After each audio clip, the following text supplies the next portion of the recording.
Gadis ini benar-benar miskin. Dia tidak punya uang untuk membeli buah. Saat temannya makan buah apel, Vini malah makan kulitnya saja. Bahkan, dia mengumpulkan makanan sisa dari temannya agar bisa menghemat uang. Lalu, ketika tetangganya meminta Vini mencicipi masakannya, dia malah mengambil setengah porsi makanan itu dan memakannya dengan lahap.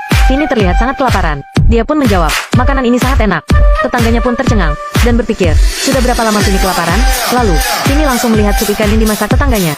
Dia bahkan tidak menanyakan persetujuan tetangga itu dan langsung mengambil sendok untuk mencicipinya. Dengan sendok sebesar ini, Vini pasti langsung kenyang. Tetangganya pun tercengang. Setelah meminum sup itu, dia masih ingin makan nasi. Vini beralasan bahwa sup ikan ini sangat pedas sehingga harus memakan nasi. Setelah selesai berbicara, dia langsung memakan satu sendok nasi. Bahkan, satu suapan itu tidak dihabiskan, sisanya malah diletakkan di tangan Vini. Vini pun berkata, dia hanya memakan satu suapan. Akhirnya, Vini berhasil berhemat lagi. William pun bertanya, ada apa dengan Vini? Istrinya menjawab, aku pun tidak tahu. Aku hanya memintanya bantu mencicipi masakanku. Namun, dia malah memakan setengah dari makanan ini. Ternyata, Vini numpang tinggal di rumah Sally. Dia makan dan minum di sana. Bahkan, Vini juga makan dengan porsi yang besar. Lalu, dia melihat seseorang memberikan biaya hidup untuk Sally. Vini pun merasa sedih, karena dia benar-benar miskin hingga tidak bisa membayar uang sewa. Kemudian, Vini pergi memeriksa saldo rekeningnya. Dia menemukan bahwa ada banyak uang di rekening itu. Vini pun tercengang. Ternyata uang itu adalah pesangon yang diberikan oleh perusahaan yang memikatnya. Vini pun sangat bahagia hingga mau terbang.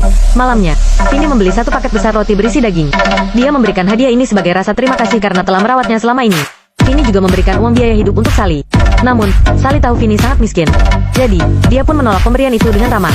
Tetapi, Vini malah bersikeras memberikan uang itu. Hal ini bisa membuat Vini merasa lebih baik. Sally pun terpaksa menerimanya. Tepat pada saat itu, Vini menerima sebuah telepon. Ternyata, ibunya sangat membutuhkan uang. Namun, semua uangnya telah diberikan untuk Sally sebagai uang sewa. Malamnya, Vini pun tidak bisa tidur. Dia sangat bingung. Jika Vini meminta uang itu kembali dari Sally, dia akan merasa sangat rendah diri. Namun, jika Vini tetap membayar Sally, perasaannya berubah menjadi lebih baik. Akhirnya, Vini memanggil Sally yang bersiap keluar rumah. Dia pun memaksakan dirinya untuk meminta kembali uang itu dari Sally. Untungnya, Sally sangat baik hati. Dia memahami kesulitan Vini. Vini pun berkata, selama tidak menemukan pekerjaan baru, dia tidak akan menghabiskan sesuatu dari rumah ini. Lalu, aku akan makan dengan porsi sedikit. Aku akan berusaha berhemat dengan sekuat tenaga. Begitulah, Vini pun memulai proses penghematannya.